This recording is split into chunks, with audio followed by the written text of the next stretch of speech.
Video last దాకా చూడండి, subscribe చేయండి. గులాబ్ జామ్ ఎలా చేయాలో ఈ వీడియో చూపెడతా. ఇగో గులాబ్ జామ్ పౌడర్ తెచ్చుకున్నాం. అందులో ఇట్లా పాలు పోసుకుంటా పిసుకాలి. మొత్తం మెత్తగా విసుకోవాలి.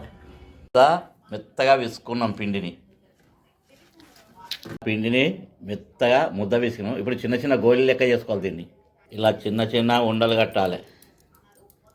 ఇలా చిన్నగా గోటీలంతా లేదా నిమ్మకాయ అంతా సైజు చిన్నగా చేసుకోవచ్చు, పెద్దగా చేసుకోవచ్చు.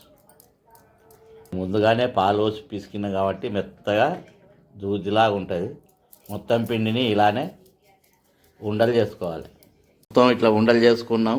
వంట పెట్టినాం, స్టవ్ పైన ముక్కుడు పెట్టినాం. అందులో కొంచెం నూనె పోసాము. ఇప్పుడు మనం ఉండలు చేసుకుని ఇందులో వేసుకొని గోలివ్వాలి. ఇది దూరగా గోలించుకోవాలి. మంటగా గోలియాలి.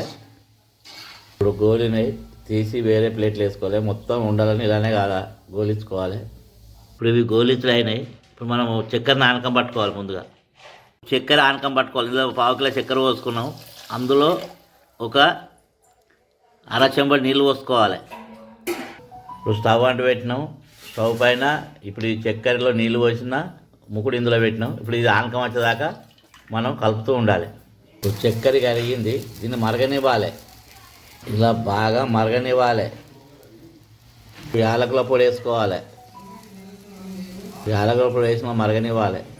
మరిగేటప్పుడు మనం ముందుగానే గోలిచ్చి రెడీ పెట్టుకున్న ఈ ఉండలు ఇందులో వేసుకోవాలి. ఇందులో వేసుకున్నాం. దీన్ని మరగనివ్వాలి. జరసేపు గులాబ్ జామ్ రెడీ అయినాయి. గుమగుమలాడుతున్నాయి. ఇవి వేడి వేడి తింటే చాలా రుచిగా ఉంటుంది. ఇది మళ్ళీ కావాలని ఉంటుంది.